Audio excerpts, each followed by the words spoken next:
Hello class, my name is Eric Scott. I'm from Scottsboro, Alabama. Currently, I'm a high school coach, football and basketball at the high school level, where I coach football and basketball. I'm the head defensive line coach for our program and our head strength conditioning coach at Scottsboro High School. My paper is about how coaches influence their athletes. When I started this project, I really got into it because, I played college ball myself and also wanted to see how many people had the same opinions that I did, genuinely speaking. I felt this research was very important so coaches would know how much they really influence their athletes. I think coaches play a big role in building character and establishing a credibility to their young athletes that they heavily influence. I wanted to study this because I want to be a great coach one day at some point in time and deliver the right message to my fellow student athletes, or my players, or my coaches. And to do this, I wanted to break down several coaches of the way they felt about the way they coach, their philosophies, how do they build discipline into their program, what's the best way to go about that, how do we relay this to our athletes the best way, how do we reach all of our athletes, not just some of them. Is it the way we go about it? Is it the way different people handle it? Or is it multiple methods or ways that we approach the situation from a coaching standpoint? I also thought this research was very important because to see how other coaches handle it, not just myself or other coaches around me that I see every day. I wanted to go outside the box, and this class really helped me with that. This paper helped me study different coaches from different areas, from all over, from the University of Miami to Florida State to the University of Auburn to the University of Alabama. And I thought that was very big. I also felt this project was I got very lucky doing it because I had some great people and great connects and networks from playing ball that allowed me to interview these people. Also, in this video, I want to break down most of my interviews. I want to give about 3 or 4 of my high-profile guys and what they had to say, and let you know what they do, how they run their programs, and the things that they establish and feel are credible. My first interviewee was Eugene Harris. Eugene Harris started off at Florida State as a player, and he was there from 1972 to 1976. While he was there, he was an All-American point guard and also a national champion. Eugene also started off, which I found out a lot of these coaches that I talked to started off at the high school level and started coaching it. They started with very young players and worked their way up to the level that they were at, which is very, influential to me because right now I'm coaching high school, and my second year I started off as a high school coach. But Eugene, he started off at Florida High School and ran that program, and then he moved to Pelham, Georgia, where he became the men's head basketball coach and got a great job. He got a great job from there and went to Rickards High School, where he became Coach of the Year. From there, Eugene,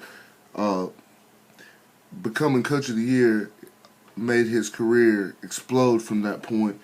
he got his first collegiate coaching job at South Alabama, stayed there 1 year, and then while he was there, he met a guy named Cliff Ellis, who was the head coach at South Alabama, who carried him to Clemson and made him the assistant head coach, where he produced a number of players that he named off, that went to the to the NBA and became great players. Bill Cartwright, Dale Davis, Sharon Wright. That was one of the things that I felt this guy, Eugene, he took personal. It was one of those things that's where he gets his pride from, seeing the guys go to the next level, which was very interesting to me.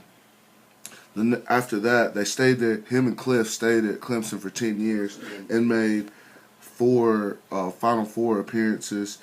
Then they got the opportunity to go to the University of Auburn, which they had a pretty good run, making 1 appearance in 6 years. After that, Eugene took the assistant athletic director's job at Auburn and held that for 6 years, being the first black coach to ever coach at Auburn and Alabama in the same sport. Eugene Harris coached at Alabama for 04 to 06, having a good run but never made a Final Four appearance. Next, Eugene moved to his final destination where he is right now as assistant head coach for Mike Green at Jacksonville State. In interviewing Eugene Harris, the first thing I wanted to know was what made him pursue a career in coaching. Eugene gave me the thing that mentoring people and leading kids down the right path was the correct thing for him to do. Also, helping them to show leadership skills, and also the funny thing that he said was learning how to share, and that really hit me because that's one of the things that I never thought about, learning how to share. And he said when you learn how to share, you learn how to give a part of yourself to somebody else, and that was very important to me. The next question I asked Eugene was, what is your coaching philosophy? He said his coaching philosophy is very easy. He said his players must have fun, and players must give you their all at all times when they're on the floor. I found that very interesting because a lot of people write philosophies about a lot of different things, but the process is so much longer, and that just sums it all up. Players must have fun and give you their all at all times. That was very interesting. The next question I asked Eugene was, how do you have discipline in your program? He said he has very little rules. He likes his rules to be like in the classroom. He wants your undivided attention at all times. The next question I asked Eugene was, how does he hold his team accountable on and off the court? He said he wants his men to be gentlemen, like gentlemen, on and off the court, and that would handle every situation.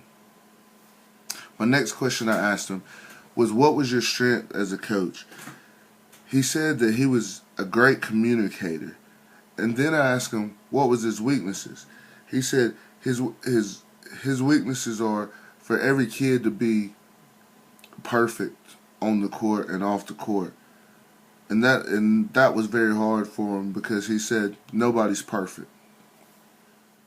That was a little bit of my interview from Eugene Harris. My next interviewee was Patrick Nix, who played quarterback for the University of Auburn from 91 to 95. Patrick Nix became the head offensive coordinator for Jacksonville State from 96 to 98. Then became the head coach at Henderson State from 99 to 2000. After that, he landed up at Georgia Tech as the head offensive coordinator from 02 to 06. After 06, He became the offensive coordinator for the University of Miami, where he developed a #1 offense there and began to lead his men to the national championship. In 2010, he took a job as the head coach at Charleston Southern in South Carolina. He told me that this was a move that he made for his family because he had 2 boys and they were beginning to come to the ages where he wanted to see them play.